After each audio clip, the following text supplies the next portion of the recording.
নমস্কার বন্ধুরা, নিশ্চয়ই শিহরির কৃপায়, রাধা মাধবের দয়ায় ভালো আছেন।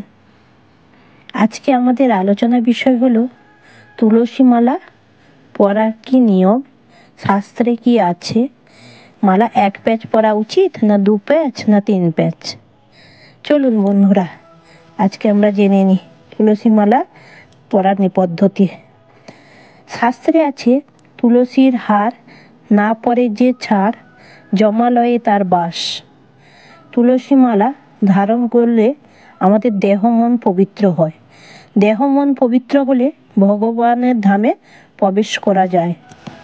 তুলসী মালা গলায় পরার পূর্বে পঞ্চগব্য দিয়ে শোধন করে নেবেন এবং ভগবান শ্রীহরিকে নিবেদন করে তারপরে গলায় ধারণ করবেন এবং তুলসী দেবীর কাছে প্রার্থনা করবেন, হে দেবী, আমাকে শ্রীহরির চরণে পৌঁছে দিন এবং শ্রীহরির প্রিয় পাত্র করে তুলুন।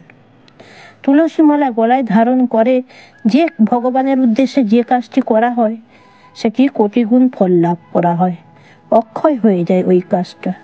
তুলসী মালা যদি গলায় ধারণ করা হয়, দুর্ঘটনা, দুঃস্বপ্ন, শত্রু ভয় থাকে না। তুলসী মালা ধারণ করলে মাছ মাংস খাওয়া উচিত নয়, কারণ আপনি শ্রীহরির ভক্ত হতে যাচ্ছেন। এর সুফল পেতে হলে এগুলি ত্যাগ করা উচিত। শাস্ত্রে আছে, যার কণ্ঠে তুলসী মালা থাকে তাকে যমদূতগণ স্পর্শ করতে পারে না, তাকে বিষ্ণুদূতগণ নিয়ে যান, বিষ্ণুর দূত এসে নিয়ে যায়। আচ্ছা, এবার আমাদের এই সব পাপকর্ম করা বন্ধ করতে হবে। কোন পাপকর্ম করা বন্ধ করতে হবে? এই যে 4টি পাপকর্ম করা আমাদের বর্জন করতে হবে তুলসী মালায় গলায় ধারণ করলে। নাম্বার 1, আমিষ খাওয়ার বর্জন করতে হবে, যেমন মাছ, মাংস, রসুন, পেঁয়াজ বন্ধ করতে হবে।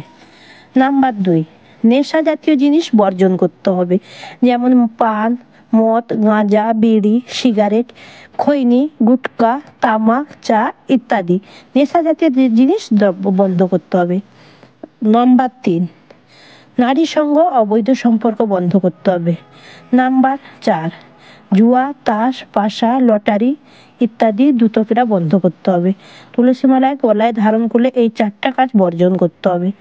এবং যারা পাপ থেকে মুক্ত হতে আমি যদি পাপ থেকে মুক্ত হতে চাই, ভগবান ধামে ফিরে যেতে চাই, তাহলে আমাকে এই 4টা কাজ বন্ধ করতে হবে।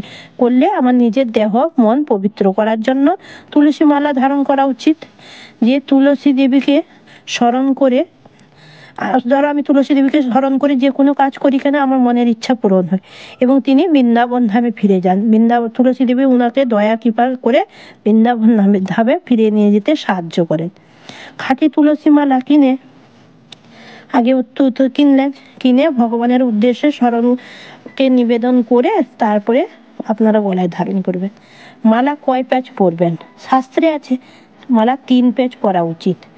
3 প্যাচ মালা পরলে উত্তম, 2 প্যাচ মালা পরলে মধ্যম, 1 প্যাচ মালা পরলে অধম। আমাদের উচিত উত্তমটা ব্যবহার করা। যমরাজ নিজে মুখে বলেছেন, যার কণ্ঠে তুলসী মালা আছে তাকে সম্মান করে চলে আসবে, তাকে আমার প্রভু শ্রীকৃষ্ণ ধামে নিয়ে যাবেন। নমস্কার বন্ধুরা, ভালো থাকবেন, ঈশ্বরের কৃপায়, তুলসী দেবীর কৃপায় সুস্থ থাকবেন।